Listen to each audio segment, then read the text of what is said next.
दोस्तों नमस्कार। Civil services की जर्नी में आप किसी सीनियर से पूछिए या किसी समझदार अध्यापक से पूछिए। अगर आप ये पूछते हैं कि आपको तैयारी की शुरुआत कैसे करनी चाहिए, तो आपको निश्चित तौर पर ये सलाह देगा कि पहले एनसीईआरटी से शुरू करो। और एनसीईआरटी में भी लोग सलाह देते हैं कि क्लास 6 से लेकर 12 तक एनसीईआरटी पढ़ो। क्लास 6 से लेकर 12 तक की एनसीईआरटी पढ़ो, ऐसी सलाह आपके सीनियर्स कई बार देते हैं। यानी क्लास 6 से लेकर क्लास 12 तक की एनसीईआरटी पढ़ने की बात करते हैं।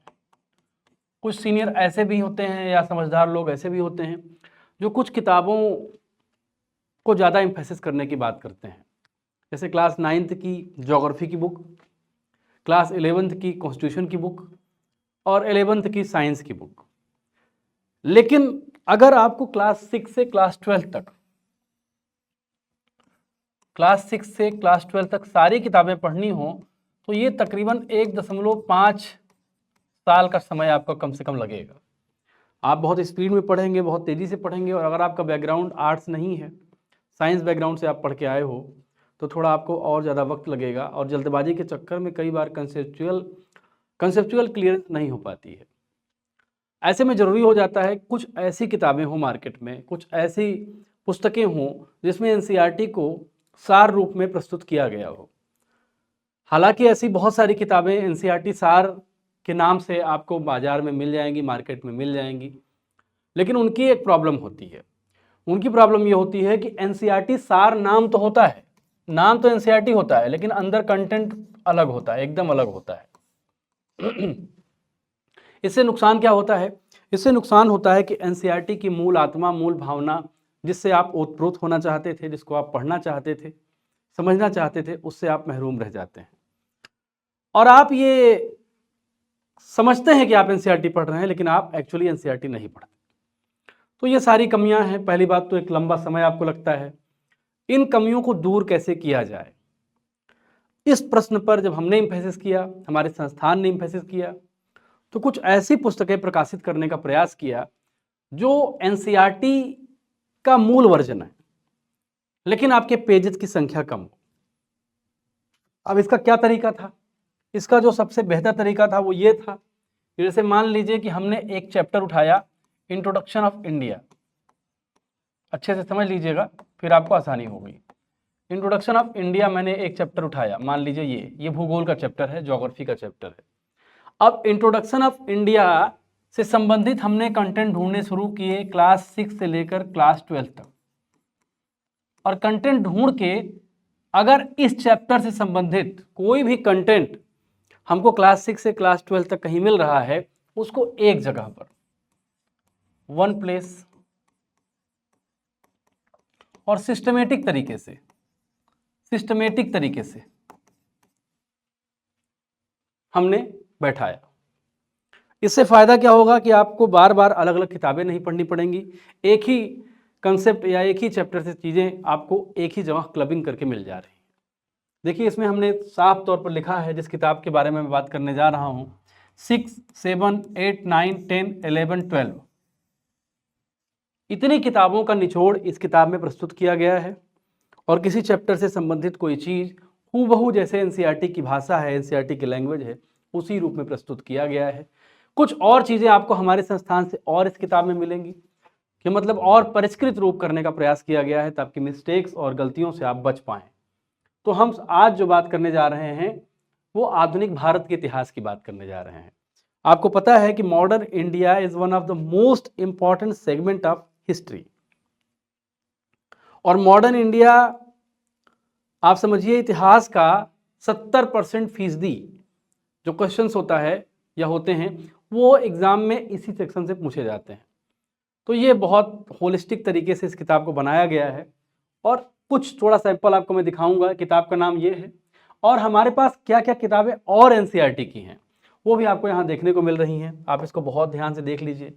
प्राचीन इतिहास यानी एंशिएंट हिस्ट्री की किताब आपको मिल जाएगी हमारे पास, मेडिवल हिस्ट्री की किताब मिल जाएगी, कला संस्कृति मिल जाएगी, आर्ट एंड कल्चर मिल जाएगा, इकोनॉमिक्स मिल जाएगी, पर्यावरण मिल जाएगा, भौतिक भूगोल, विश्व का भूगोल, भारत का भूगोल, जंतु विज्ञान, वनस्पति विज्ञान, भौतिकी और रसायन विज्ञान, भारतीय राज्य व्यवस्था। इतनी किताबें हैं एनसीईआरटी की। अब इसकी खासियत क्या है? वो एनसीईआरटी की बेसिक्स तो इस किताबों में है ही। एक खास बात मैं आपको बता दूं, एनसीईआरटी की बेसिक्स आपको यहाँ मिलेंगी, लेकिन एनसीईआरटी के साथ साथ उन क्वेश्चन से भी आप दो चार होंगे जो एग्जाम ओरिएंटेड होते हैं, जो एग्जाम ओरिएंटेड प्रश्न होते हैं उनसे भी आप दो चार होंगे। इससे फायदा होगा कि केवल एनसीईआरटी की बेसिक्स पढ़कर आप नहीं रह जाएंगे, बल्कि जब इन किताबों को आप पढ़ लेंगे तो तकरीबन कंपटीशन की दुनिया के 70% से ऊपर क्वेश्चंस को आप अटेम्प्ट कर लेंगे, और ये बहुत अच्छी बात होगी।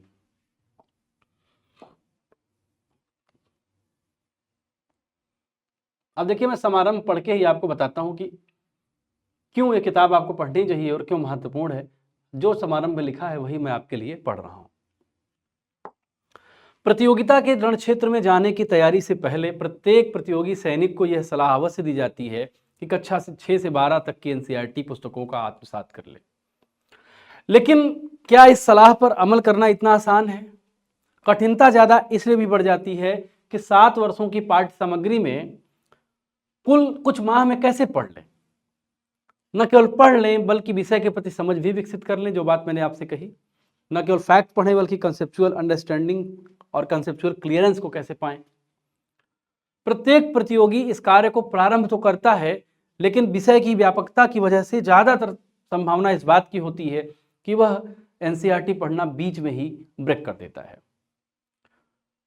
और इसका रीजन क्या होता है कि लगने वाला समय के साथ साथ इतनी सारी किताबें, क्लास 6 से 12 तक इतनी सारी किताबें। तो प्रतियोगी छात्रों की इस अनिवार्य आवश्यकता को पूर्ण करने की दिशा में थोड़ी सहजता और सरलता उपलब्ध कराने का प्रयास हमारे संस्थान ने किया है। अब इन किताबों को विषयवार हमने विभाजित किया है। किसी एक चैप्टर से तैयार करने में अलग अलग कक्षाओं के कंटेंट को इस्तेमाल किया गया है, ताकि वो चैप्टर अगर आपको किसी और सेक्शन में मिले, किसी और क्लास में मिले, तो आपको कंफ्यूज होने की जरूरत ना हो। एक जगह पे आपको सब कुछ मिल जाने की स्थिति में इस किताब को बनाया गया है। अब अगर हम आधुनिक भारत के इतिहास की बात करेंगे तो आधुनिक भारत के इतिहास में क्या क्या चैप्टर्स हैं वो देख लेते हैं। तो सबसे पहला चैप्टर जो है वो है भारत और आधुनिक दुनिया। आधुनिक दुनिया का मतलब जो मॉडर्न वर्ल्ड है, भारत उससे कैसे अंतर संबंधित था। जब पूरी दुनिया में औद्योगिक क्रांति चल रही थी, औद्योगिक क्रांति के बाद स्थितियां बन रही थी, कैपिटलिज्म अपने उफान पर था, धीरे धीरे पूरी दुनिया में प्रसार हो रहा था, बड़ी बड़ी मशीनें आ रही थी, कागज से लेकर कलम से लेकर बारूद खाने तक, प्रिंटिंग प्रेस तक जो है बन रहे थे। उस दौर में भारत कहाँ था, ये पहले चैप्टर में आपको देखने को मिलेगा। और दूसरे चैप्टर में क्या मिलेगा, 18वीं सदी का भारत। 18वीं सदी का भारत आपको देखने को मिलेगा। 18वीं सदी के भारत में नवीन राज्यों का उदय अगला चैप्टर है, जो नए स्टेट्स बनते हैं भारत में, उनकी बात है। फिर यूरोपीय कंपनियां और भारत में उनकी स्थापना की बात है कि सबसे पहले कौन आए, डच आए, फ्रेंच आए, ब्रिटिशर्स आए, या कौन कौन आए, उनके बीच क्या स्थिति बनी, क्या युद्ध हुए कि नहीं हुए, क्या स्थिति बनी, कौन बचा रह गया, ये सारी चीज़ें इस चैप्टर में मिलेगा। और उसके बाद आपको पता है कि प्लासी के बाद जब ब्रिटिश साम्राज्य का विस्तार होने लगा, तो उसके पूरे विस्तार को आपको ब्रिटिश प्रभाव का विस्तार इस चैप्टर में देखने को मिलेगा। आगे है भारत में ब्रिटिश साम्राज्य का शासकीय ढांचा और प्रशासनिक ढांचा क्या था, कैसे ब्रिटिश सरकार भारत में अपना वर्चस्व स्थापित करने की दिशा में आगे बढ़ रही थी, कैसे शासन चला रही थी, ये सब आपको इस चैप्टर में देखने को मिलेगा। भारत में अंग्रेजों की आर्थिक नीतियां और प्रभाव ये मिल रहा है। भारत में अंग्रेजों की आर्थिक नीतियां और प्रभाव ये मिल रहा है। अंग्रेजों की सामाजिक, सांस्कृतिक और कृषि नीति, ये चैप्टर है। धार्मिक और सामाजिक सुधार आंदोलन, धार्मिक और सामाजिक सुधार आंदोलन अगला चैप्टर है। सामाजिक तथा सांस्कृतिक जागृति अगला चैप्टर है। 1857 का जो रेबल है, जो विद्रोह है, जो क्रांति है, जो भी आप कह लीजिए, वो अगला चैप्टर है। 1857 के बाद ब्रिटिश नीतियां और प्रशासन अगला चैप्टर है। कुछ प्रमुख सशस्त्र विद्रोह अगला चैप्टर है। राष्ट्रवादी आंदोलन 1858 से लेकर 1905 तक है। राष्ट्रवादी आंदोलन 1905 से 1918 तक है। फिर स्वराज के लिए संघर्ष है 1919 से 1927 तक, जब तक साइमन कमीशन आता है, फिर लाला लाजपत राय की मृत्यु होती है वहां तक। फिर स्वराज के लिए संघर्ष अगला पार्ट है 27 से 39 तक। उसके बाद 39 के बाद भारत का राष्ट्रीय आंदोलन और संविधान की बात, यहाँ तक इस किताब में आपको देखने को मिलेगी। अब मैं पहला ही चैप्टर देखिए, अब इसमें देखिए थोड़ा सा क्या क्या हमने ये भी दे दिया कि भाई हमने कैसे बनाया है। जैसे कोई घर बनता है तो हमने ये भी बता दिया है कि हमने ईंट कहाँ से ली है, सीमेंट किस कंपनी का है, सरिया किस कंपनी का है, मिस्त्री कौन है इसका, ये भी चीज़ें बताने की कोशिश की हैं। जैसे क्रम संख्या है कक्षा 8, तो इसमें हमने क्या लिया है, हमने पुरानी किताब, पुरानी एनसीईआरटी, आप बहुत सारे लोग देखते होंगे, एक पुरानी एनसीईआरटी आती थी, आपको पता होगा, एक पुरानी एनसीईआरटी थी, एक नई एनसीईआरटी अब आने लगी है, और पुरानी एनसीईआरटी कई मामलों में बहुत क्लियर और बहुत अच्छी किताब मानी जाती है। तो इसमें से पुरानी से लिया है। पुस्तक का नाम सामाजिक विज्ञान भाग 1 आधुनिक भारत, अध्याय का नाम भारत और आधुनिक दुनिया, पुरानी बिपिन चंद्रा, आधुनिक भारत, 18वीं सदी का भारत, मतलब जहाँ से जो लिया है वो बता दिया है। अब पहला चैप्टर है, इसके बारे में बता दिया गया है। अध्याय अनुक्रमणिका है, क्या क्या चीज़ें हैं, 17वीं सदी की दुनिया है, इतिहास जानने के तरीके, 18वीं सदी आधुनिक भारत के इतिहास की शुरुआत, नवजागरण, पूंजीवाद का उदय, औद्योगिक क्रांति। हम शुरू करते हैं, थोड़ा सा आपको पढ़ के मैं दिखाऊंगा और ये दिखाने की कोशिश करूंगा कि किताब लिखी कैसे गई है, ताकि आप किताब लेने में आपको दिक्कत ना हो, आपको ये समझ में आए कि किताब क्यों आपके लिए महत्वपूर्ण है। देखिए शुरुआत करते हैं हम। 17वीं सदी का कोई व्यक्ति किसी करिश्मे से पुनः जीवित होकर आज की दुनिया में पहुंचता है तो उसे आज की दुनिया उसकी अपनी 17वीं सदी की दुनिया से काफ़ी बदली हुई नजर आती है। इसमें बताने का प्रयास ये किया गया है कि 17वीं सदी की दुनिया अलग थी, आज हम विकसित होकर यहाँ पहुँचे हैं, 21st सेंचुरी में पहुँचे हैं। आज हर चीज़, हर व्यक्ति के पास मोबाइल फ़ोन है, आप डिजिटल बोर्ड पे देख रहे हैं मुझे, यूट्यूब पर सुन रहे हैं या ऐप पे सुन रहे हैं, और ऑनलाइन आप हमारी क्लास दुनिया के किसी कोने में बैठकर ले सकते हैं। आज एआई का ज़माना है, इंटरनेट ऑफ थिंग्स का ज़माना है, यानी दुनिया बहुत बदल गई है। 17वीं सेंचुरी में दुनिया कैसी थी, 16वीं शताब्दी के बाद की दुनिया कैसी थी, आज की दुनिया कैसी है। अगर कोई व्यक्ति 16वीं शताब्दी में जन्म ले और आज आए, वहाँ से आके आज आ जाए टाइम मशीन के थ्रू, तो उसको बड़ा आश्चर्य हो जाएगा कि आज की दुनिया तो एकदम अलग है। ये कहने का प्रयास है। उसे अपने समय की कुछ इमारतें आज भी खड़ी दिखाई दे सकती हैं, उसमें कुछ इमारतें खंडहर बन चुकी होंगी तो कुछ साबुत भी होंगी, जैसे लाल किला वगैरह, ताजमहल वगैरह, ये सब सारी चीज़ें अभी भी हैं, कुतुब मीनार है। मगर शेष अधिकांश चीज़ें उसे एकदम बदली हुई दिखाई देंगी। वह कई सारे नए नगरों और शहरों को देखेगा। वह यह भी देखेगा कि उसके ज़माने के शहरों से आज के शहरों का स्वरूप भिन्न है। पहले के शहर कैसे होते थे, आज के शहर कैसे होते हैं, उसको इस भिन्नता का भी परिचय मिलेगा।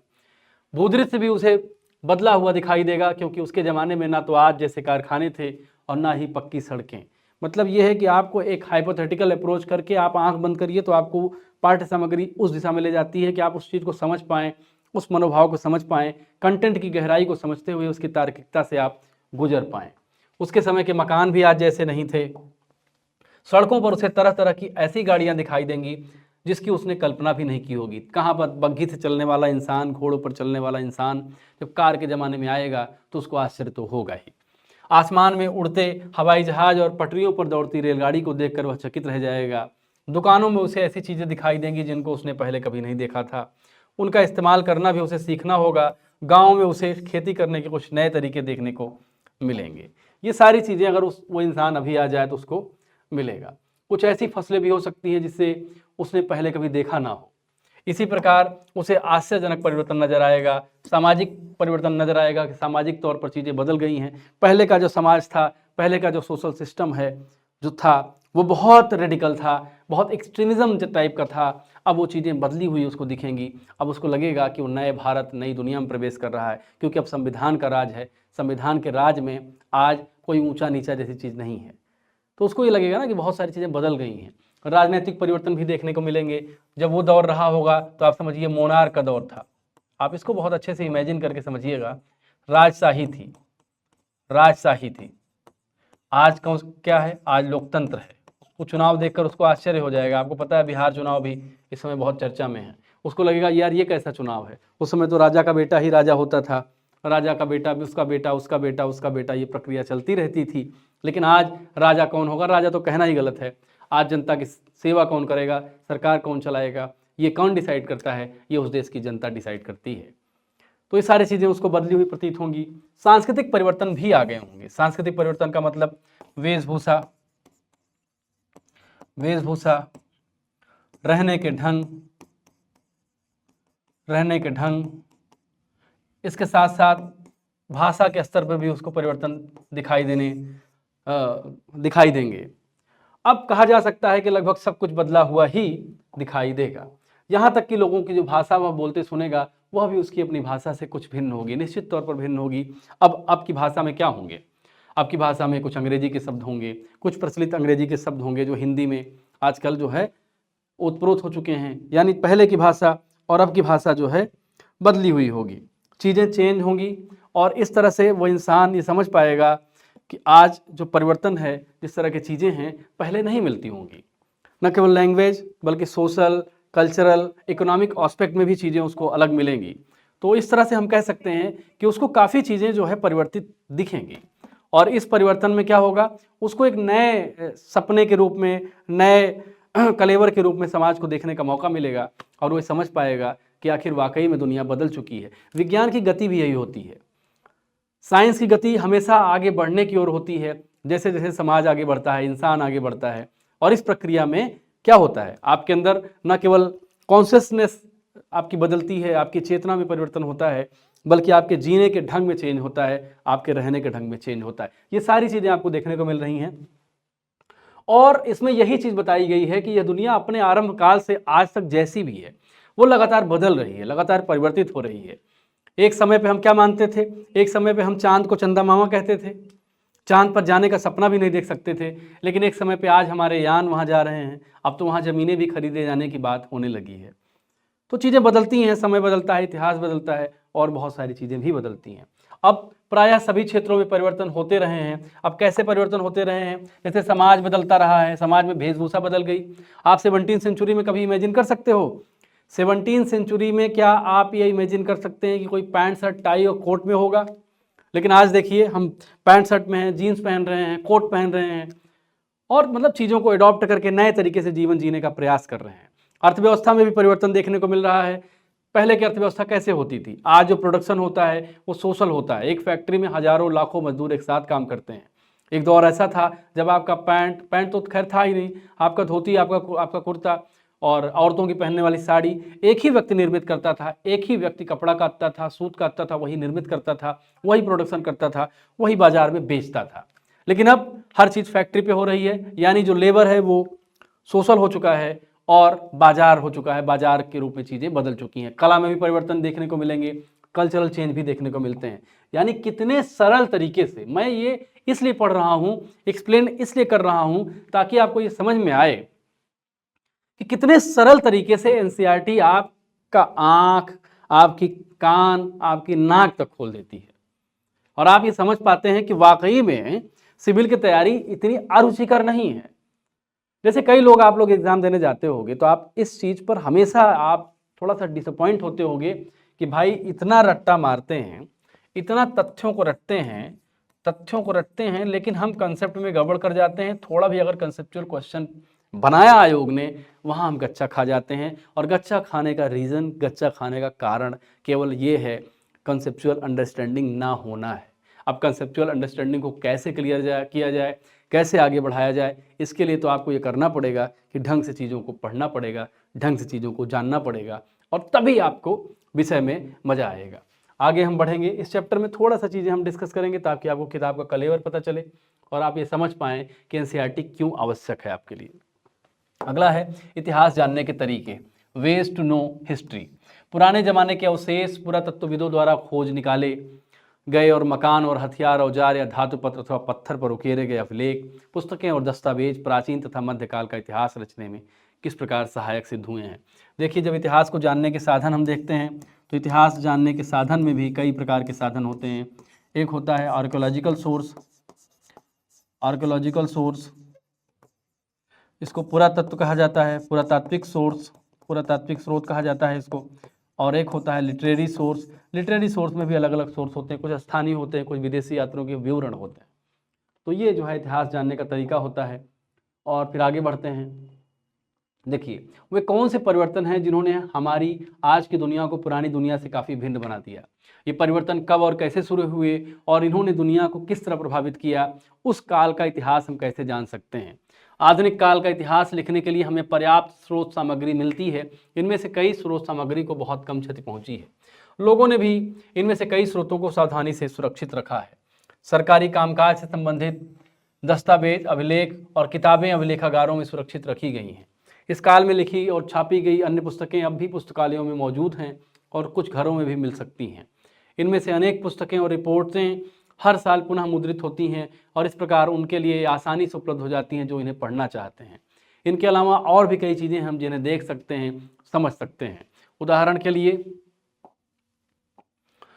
के लिए पुरानी महत्वपूर्ण इमारतें और 19वीं सदी के लगभग मध्यकाल से उपयोग में लाई जाने वाली वो मशीनें या तो औद्योगिक संग्रहालयों में सुरक्षित रखी गई हैं या आज भी इस्तेमाल हो रही हैं। फिर आज भी ऐसे अनेक लोग जीवित हैं जिन्होंने आधुनिक काल में हमारे देश में महत्वपूर्ण परिवर्तन लाने में मदद की है। ऐसे अनेक व्यक्ति आज भी जीवित हैं जिन्होंने भारत को आज़ाद करने के लिए साम्राज्यवाद के खिलाफ संघर्ष किया। हम उनसे आज़ादी के आंदोलन के बारे में जानकारी प्राप्त कर सकते हैं। इस प्रकार ऐसी अनेक चीज़ें हैं जिनसे हमें अपने देश के आधुनिक इतिहास के विभिन्न पहलुओं के बारे में पर्याप्त जानकारी मिलती है। यानी जानकारी मिलने के स्रोत के रूप में चीज़ें आपको किस तरह मिल रही हैं। अब आगे है 18वीं सदी, आधुनिक भारत के इतिहास की शुरुआत। अन्य देशों के इतिहास की तरह भारत के इतिहास को भी आमतौर पर प्राचीन, मध्य और आधुनिक काल में बांटा जाता है। एक कॉमन सी अंडरस्टैंडिंग है इतिहास के संदर्भ में। यह विभाजन यह स्पष्ट करने के लिए किया जाता है कि प्रत्येक काल में समाज, अर्थव्यवस्था, राजनीति, संस्कृति पहले कैसी थी और उसके बाद कैसी हुई। किसी भी काल के लिए पहले से चली आ रही चीज़ें उस काल में जन्म लेने वाली चीज़ें ज़्यादा महत्व की होती हैं। अब भारत के इतिहास के बारे में यहाँ पर डिस्कस किया गया है। परिवर्तन की बात की गई है। ये परिवर्तन पहले दुनिया के अन्य भागों में शुरू हुए, फिर हमारे देश में इनका आगमन ऐसी परिस्थितियों में हुआ जिन पर हमारा कोई बस नहीं था, क्योंकि हमारा देश क्या था, विदेशियों के कब्जे में चला गया था। फिर भी इन परिवर्तनों ने हमारे देश के लोगों के जीवन को काफ़ी गहराई तक प्रभावित किया। इसलिए जानना जरूरी है कि कौन कौन से परिवर्तन हुए, किन रूपों में हुए। अब देखिए 18वीं सदी तक क्या था, शुरुआत में हमारा देश क्या था, टुकड़ों में बटा हुआ था, प्रशासन कमज़ोर था। अगर भारत का नक्शा देखेंगे, कश्मीर पे कोई और कब्जा किया रहा, कश्मीर पे किसी अन्य राजा का शासन था, हैदराबाद किसी और का था, भोपाल में किसी और राजा का शासन था, देश बटा हुआ था। यानी देश में नेशनलिज्म जैसी कंसेप्ट, नेशनलिज्म जैसे फील, राष्ट्रवाद जैसी जो फील होती है, जो महसूस करने का प्रक्रम होता है, उसमें आप कमी देखेंगे। लेकिन धीरे धीरे चीज़ें बदली और अब भारत और पूरी दुनिया को इसमें बताया गया कि कैसे चीज़ें बदली। और इस तरह से देखिए कितने सरल तरीके से और कितने बेहतर तरीके से चीज़ों को बताया गया है। पहले चैप्टर का इंट्रो था, दूसरा चैप्टर है ब्रिटिश प्रभाव का विस्तार। दूसरा नहीं है, मतलब इस कंटेंट में ये दूसरा चैप्टर है। हमने पूरा एविडेंस दिया है और एविडेंस के बाद जो है यहाँ पर शुरुआत की बताई है कि ब्रिटिश प्रभाव का विस्तार कैसे हुआ, किस तरह हुआ, ईस्ट इंडिया कंपनी कैसे आई, क्या चीज़ें की, कैसे की। कहने का क्या मतलब है कि एनसीईआरटी आपको एक चक्षु देती है, एक नेत्र देती है विषय को देखने की, समझने की। इसलिए एनसीईआरटीज़ को पढ़ें। मैंने आपको पहले ही बताया था कि हमारे पास क्या क्या एनसीईआरटी मौजूद हैं, क्या क्या एनसीईआरटी हमारे पास मौजूद हैं। इसके बारे में हम फिर से आपको एक बार इंगित कर दें कि हमारे संस्थान में क्या क्या एनसीईआरटीज़ हैं और हमारा संस्थान एनसीईआरटी के संदर्भ में कुछ और भी चीज़ें कर रहा है, जिससे आपको और भी चीज़ें थोड़ा सा और आसानी से देखने को मिलेंगी, ताकि आप ये समझ पाएंगे कि एनसीईआरटी में क्या क्या चीज़ें हम बना रहे हैं। और एक चीज़ और हम कर रहे हैं कि अब हम क्या कर रहे हैं कि एनसीईआरटी की पुस्तकों में हम ये देखने का प्रयास कर रहे हैं कि किस चैप्टर से, किस भाग से क्या क्वेश्चन किसी एग्जाम में पूछा जा रहा है, इसको भी हम अपनी एनसीईआरटी में शामिल करेंगे, ताकि एनसीईआरटी की आपकी जो ये प्रॉब्लम है ये पूरी तरह से न केवल दूर हो जाए, बल्कि जब आप इन एनसीईआरटीज़ का अध्ययन करें, तो आपको ये भी स्पष्ट हो जाए कि आप न केवल एनसीईआरटी का अध्ययन कर रहे हैं, बल्कि आप तैयारी को एक पुख्ता आधार दे रहे हैं। क्या क्या किताबें हैं फिर से एक बार रिपीट कर देंगे। प्राचीन इतिहास, मध्यकालीन इतिहास, कला संस्कृति, अर्थव्यवस्था, पर्यावरण, भौतिक भूगोल, विश्व का भूगोल, भारत का भूगोल, जंतु विज्ञान, वनस्पति विज्ञान, भौतिकी, रसायन विज्ञान, भारतीय राज्य व्यवस्था। अगर ये किताबें आप पढ़ते हैं तो इससे क्या फ़ायदा होगा, चलिए फ़ायदे की बात कर लेते हैं, क्योंकि आप हर चीज़ फ़ायदे पर ही आधारित होना भी चाहिए, ज़रूरी है, आपका समय वेस्ट ना हो, आपका टाइम ना जाया हो। पहली चीज़ क्या क्या फ़ायदा होता है एनसीईआरटी पढ़ने का। एनसीईआरटी पढ़ना, अगर एनसीईआरटी की हम बात करें और हम कहें कि क्या एनसीईआरटी, अगर हम एनसीईआरटी की बात करें और एडवांटेजेस को देखें, क्या फ़ायदे हैं, तो आप फ़ायदे की ही बात करेंगे। तो अगर हम फ़ायदे की बात करें तो सबसे पहला फ़ायदा है कंसेप्चुअल अंडरस्टैंडिंग। कंसेप्चुअल अंडरस्टैंडिंग का मतलब ये है कि आपको फैक्ट तो तैयार हो ही जाएंगे, लेकिन विषय की एक गहरी समझ डेवलप होगी। और ये विषय की गहरी समझ न केवल आपकी प्री परीक्षा के लिए, मेंस के लिए भी बहुत महत्वपूर्ण होगी, आपकी पर्सनालिटी डेवलपमेंट के लिए भी महत्वपूर्ण होगी। तब आपको ये दिक्कत नहीं होगी कि यार क्वेश्चन कुछ नया लग रहा है, कुछ नहीं आ रहा है। आप अगर 4 फैक्ट भी मालूम आपको होगा तो आप मेंस का आंसर बहुत अच्छे से कर पाएंगे, ये एक फ़ायदा होगा। अवधारणात्मक समझ हो जाएगी। मतलब अगर हम बात करें मार्कर और डिजिटल बोर्ड की हम बात कर रहे हैं तो ये समझ पाएंगे आपकी मार्कर काम कैसे करता है। ये नहीं समझ पाएंगे कि मार्कर कैसे बना है, किस धातु से बना है, ये भी समझ पाएंगे कि मार्कर काम कैसे करता है। फिर आपको इन्फॉर्मेटिव जो चीज़ें होंगी वो प्राप्त होंगी। इन्फॉर्मेटिव ग्रोथ होगा आपका, यानी जो आप कल थे, परसों थे, आज नहीं रहेंगे, आप धीरे धीरे बदलेंगे, चीज़ें बदलेंगी, आपके ज्ञान कौशल में वृद्धि होगी।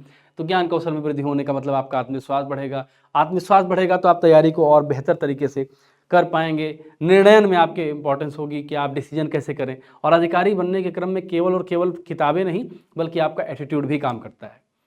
कई लोग पूछेंगे कि आप ऑफिसर क्यों नहीं बन गए, आप क्यों नहीं बन गए। इसका उत्तर यही होता है, कई स्टूडेंट ऐसे होते हैं जो बहुत तेज होते हैं पढ़ने में, ब्रिलियंट होते हैं, लेकिन नहीं बन पाते हैं क्योंकि वहाँ समस्या एटीट्यूड की होती है, एप्टीट्यूड की होती है। तो ये चीज़ आपको क्लियर करनी पड़ेगी।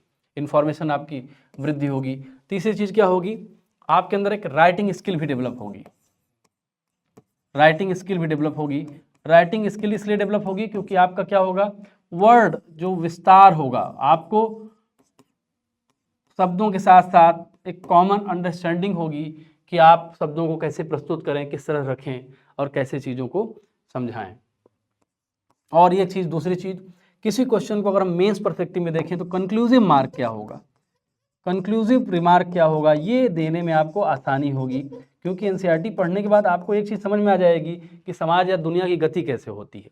और समाज और दुनिया की गति आप समझ जाएंगे तो ये प्री की तैयारी के साथ साथ आपका जो मेंस का जो फोकस होगा, मेंस का फोकस, इस मेंस के फोकस में आपके अंदर एक कॉन्फिडेंस आएगा, राइटिंग स्किल बेहतर बन पाएगी, राइटिंग स्किल। और आप जान लीजिए जितने भी लोग सिविल की तैयारी कर रहे हो, इसमें कोई भी इंसान इसलिए तैयारी नहीं कर रहा है कि वो प्री निकाल ले, बस वो इसलिए तैयारी कर रहा है ताकि सेलेक्ट हो जाए।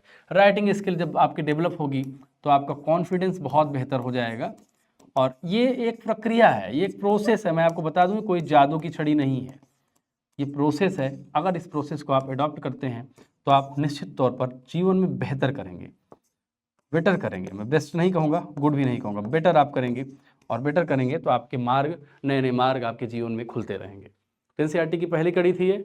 और भी वीडियोज़ में हम एनसीईआरटी के बारे में बात करेंगे, ये समझने का प्रयास करेंगे कि आखिर हमारी संस्था एनसीईआरटी की यात्रा में, जो यात्रा आपके लिए बहुत महत्वपूर्ण हो सकती है, क्या क्या चीज़ें प्रोवाइड कर रही है। नमस्कार।